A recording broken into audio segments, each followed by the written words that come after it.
So I'm grabbing coffee this morning, right? Same place I always go.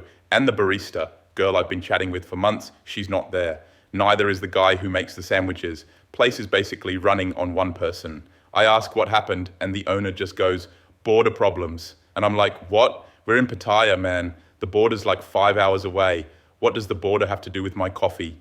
She just points to the empty spots behind the counter and says, Cambodian workers, all went home. Well, turns out it has everything to do with your coffee and your rent and your construction projects and basically your entire cost of living here if you're an expat. So let me break down what's actually happening because this caught me completely off guard. So naturally, I start paying attention to this stuff, right? And bro, once you see it, you can't unsee it. Construction site near my condo went from like 30 workers to 8 overnight. My friend who runs a hotel in Trat lost 2/3 of his housekeeping staff in 1 week, just gone. And I'm thinking, okay, this isn't just my coffee shop, this is everywhere. My building maintenance guy hasn't shown up in 3 weeks. The cleaning lady who comes twice a week, her agency says they can't guarantee regular service anymore. But here's what's really wild. Nobody was talking about this in the expat groups. Everyone's still posting about visa runs and which bar has the best happy hour deals. Meanwhile, the entire service economy is quietly falling apart around us. So I did what any Thailand YouTuber does. I went down the rabbit hole trying to figure out what the hell was going on.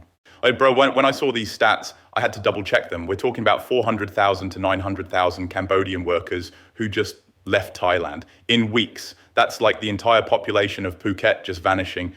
Get this, 150,000 people left on a single day in July because of TikTok rumors. One day. I mean, imagine if 150,000 people just vanished from your city overnight. That's bigger than most Thai cities, man. And it's not like they were all concentrated in one place. These workers were spread across every sector: construction, hospitality, agriculture, manufacturing. The economic impact hit everywhere simultaneously. We're not talking about some slow economic shift where people gradually move around for better opportunities. I mean, literally overnight, 500,000 people just packed up and left. Some left so fast they abandoned their belongings, left rent unpaid, didn't even tell their employers. And that's when it hit me.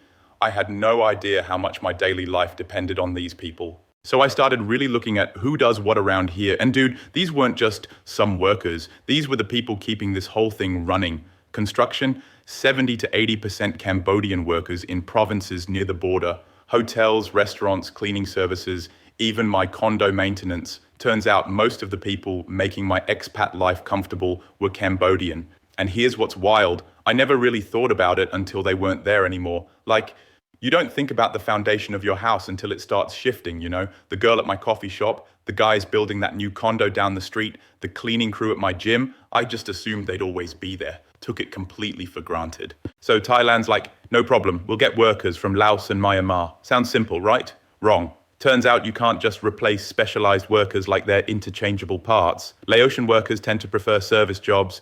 Myanmar migrants usually go to industrial zones, not the eastern provinces where most Cambodians worked. Plus, there's all this legal paperwork, visa quotas, and skills mismatches. Like, if you've got a Cambodian crew that's been working construction together for 3 years, you can't just swap in random new people and expect the same results. My friend's been waiting 6 months for his bathroom renovation. 6 months.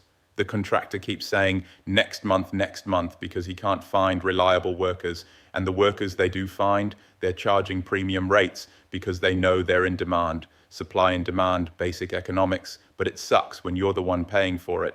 So I'm trying to understand why they all left so fast, right? And this is where it gets really uncomfortable. It wasn't just official government policy that scared people off. It was nationalist TikTok videos, rumors of violence, anti-Cambodian sentiment spreading on social media. People were literally fleeing from rumors and online hate. I watched some of these videos, man, and they were brutal. Just pure nationalism and anger. Fake stories about Cambodians taking Thai jobs, edited videos making normal interactions look threatening, and it spread like wildfire, faster than any official government statement could counter it. What really got to me was talking to some Cambodian workers who were packing up.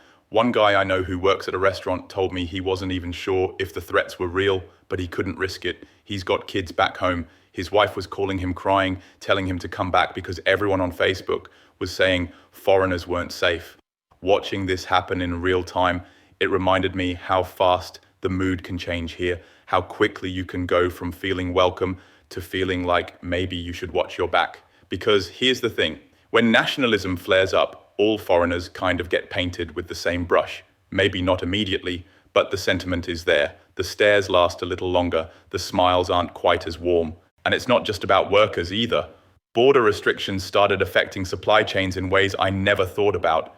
Some of my favorite restaurants are cutting menu items because they can't get certain ingredients reliably.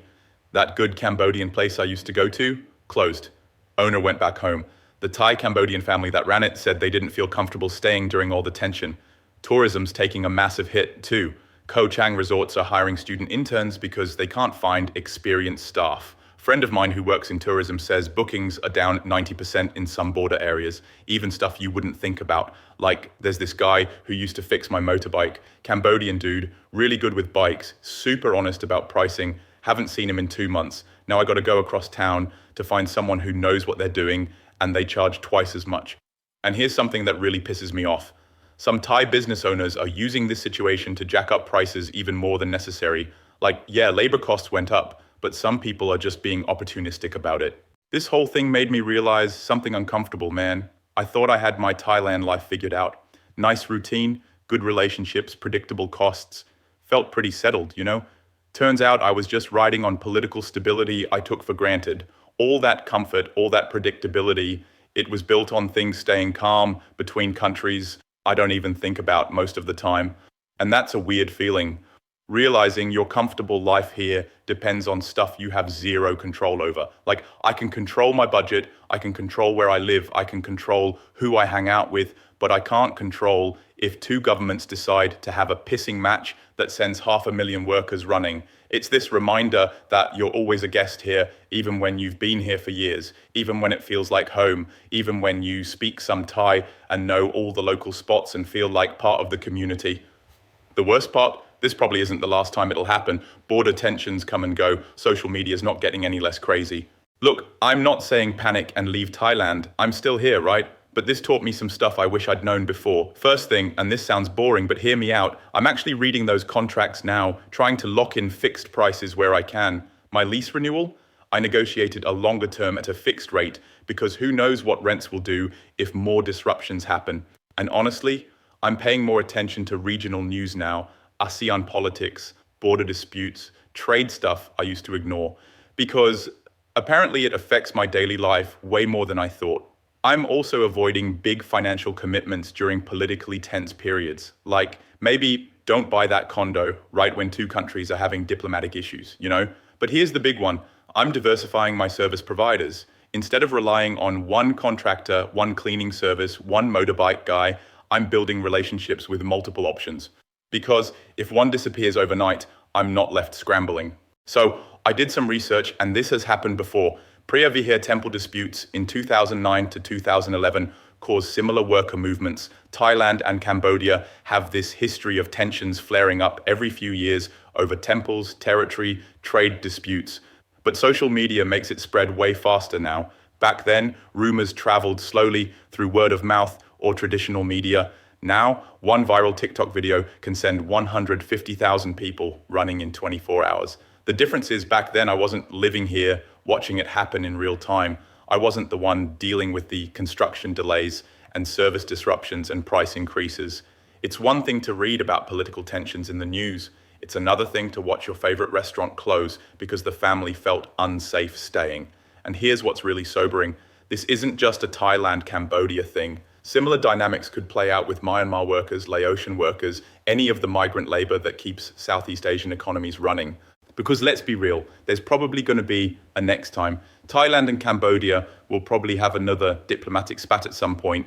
Maybe it'll be about temples, maybe trade, maybe something totally different. But now I know what to watch for. When the social media rhetoric starts heating up, when nationalist posts start going viral, when border areas start getting tense, that's when you prepare for disruptions. It's not about being paranoid or living in fear. It's about being realistic. Understanding that your comfortable expat life is more fragile than you think, more dependent on political stability than you realized, and maybe keeping some extra cash around for when service costs suddenly spike, because they will, and having backup plans for essential services, because your regular guy might not be there next week. The expats who weather these disruptions best are the ones who saw them coming and prepared. I know this isn't the fun side of Thailand, but ignoring it is how guys get caught off guard. Have you seen anything like this where you are? Drop it in the comments. If you got value from this, hit like, subscribe, and share it with a friend who needs to hear it. And big thanks to everyone who's bought me a coffee. See you in the next one. Peace.